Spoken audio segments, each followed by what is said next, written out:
Hi, this is Mani from bse2nse.com, and in this video I'm going to try and talk about Nifty 100 point theory. And the chart that you're seeing right now is from Google Finance Nifty 30-minute chart, which shows the last 10 days. And basically the 100 point theory is more of a psychology of a trader and the expectation that Nifty will pause at every 100 point zone, something like 8500, 8600, 8700, and so on. And the background to that is you can see that options contracts which has most open interest are spaced out at 100 points. 8650 will not have as many open interest, so there'll be 8600 and then 8700, so they become important levels where options traders will be looking to book profits and will have psychological influence. So to show you in practice what I mean here, let me show you today's intraday chart. Today Nifty opened somewhere in the middle, or yesterday's close. And to just give you feedback of what has happened, Nifty was going strong and above 8700, and then once it cracked below 8700, it moved pretty fast towards 8600. And then you can see that at 8600 it spends about half a day going back and forth, and then once eventually it cracks, it goes down by another 50 points. And yesterday we closed below 8600, somewhere around 8570, something like that. And today morning we opened again below around 8570. We opened below 8600.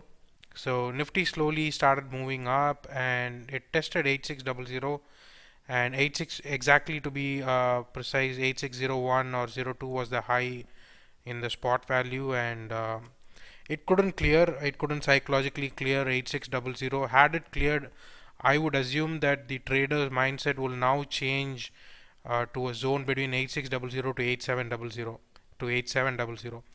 So if it clears and sustains above 8600, then there'll be a lot of unwinding at the options contract at those levels, and traders will psychologically look towards 8600 to 8700 as the new trading level. Again, as you can see, it failed to clear 8600, and then it had a one-way move downward up to like 50-60 points. And then of course this was close to the day's lowest point and started again recovering on profit booking. And again you can see end of the day it tries to get close to 8600 and then closes below it. So 8600 is psychologically not crossed. Had it closed above 8600, it will be a psychological plus for tomorrow, that we can expect that it's gonna for sure go towards 8700 in the coming sessions, but it has not closed above it. And tomorrow, let's say if we open below 8600 and we continue to sustain below it, then it psychologically might push Nifty lower again. And so basically, as a trader, how we want to make use of it is like you keep zones to trade. So let's say if it crosses 8600 and sustains above it, then you should look to go long and having a 50-60 point target, because you know for sure once it sustains above 8600, it's gonna move, it's gonna give another 50 point move within a day or two. So you go long in Nifty futures and just go for a 60-70 point target. And then once it gets to 8670, 8680, then you just close your position and then observe the price action movement at 8700. If it struggles to cross there and drops below it, you can again go short, going for a 50-60 point move. And of course, in all these cases, you will try to go with a stop loss of 20 points and always go with a target of around 60-70 points or max 70-80 points. So basically what I'm saying is that the traders will unwind psychologically for every 100 point move getting mounted. Let's say in this case, once we mount above 8600, a move towards 8700 is almost a given. Similarly, if we mount above 8700 and sustain above it, a move towards 8800 becomes highly possible.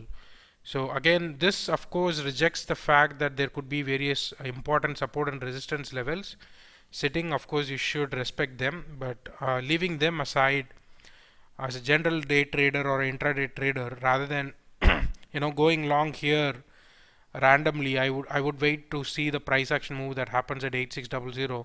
Once I see that it's failing to cross it, I can go short, initiate a short here with a 10-20 point stop loss, and once I get into the profit zone, I can push the stop loss into the profit zone.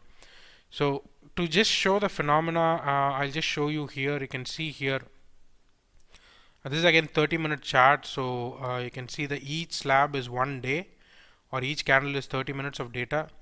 You can see here it goes above 8700, but once it fails to sustain there, you can see selling pressure coming back, and it comes below 8700, and then there's a huge drop, right? And then you can see a spike here towards 8600, and it again immediately spikes back up. As soon as it spikes back and rebound and maintains above 8600, another 50-point upside move is almost a given. And then again you can see that there's a selling pressure, and it continues to move towards 8600, and then cracks below 8600, and then sustains below it.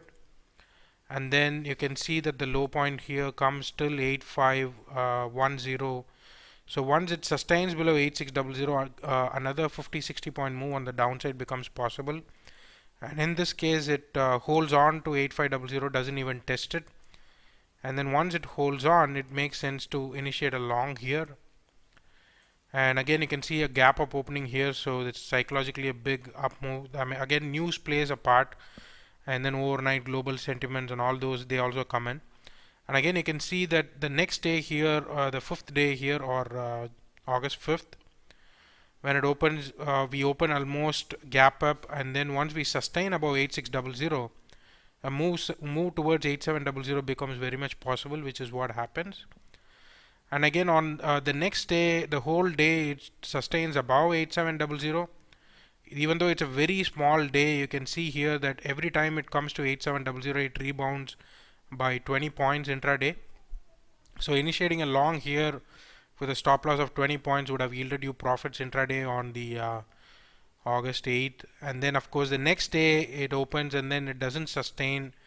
It cracks below 8700. As soon as it sustains below 8700 for almost 2-3 hours, it eventually cracks down by 50 points, rebounds on profit booking, and then it ends the day below 8700. So which is a strong indication for a fall towards 8600 in the subsequent day, which again happens.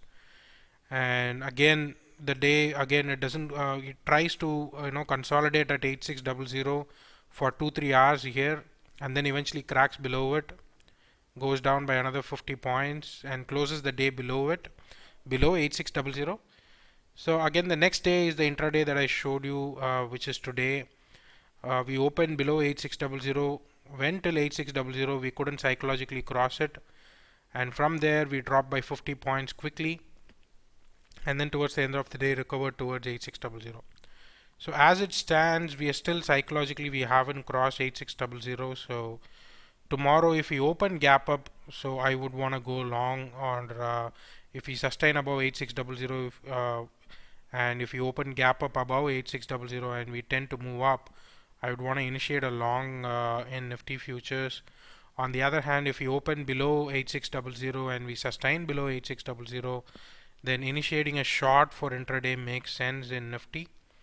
And similarly, it's just not intraday alone. You can just initiate a short and then give it up to 1 day max, one more day, to wait for the target of 50-60 points each time. So according to this theory, the entry should be made at some of these psychological points wherein it has crossed and sustaining above 8600 or below it, and rather than entering at 8550, it rather makes sense to enter here near 8600 after we see it failing to cross, or after we see it surge above it and sustain above it. We know that the further another 50-60 points is a given. So I hope I've made myself clear with this video, and any questions or any queries you can post on this video or drop me an email. Log on to bsc2nse.com. There's a free training that you can avail from us.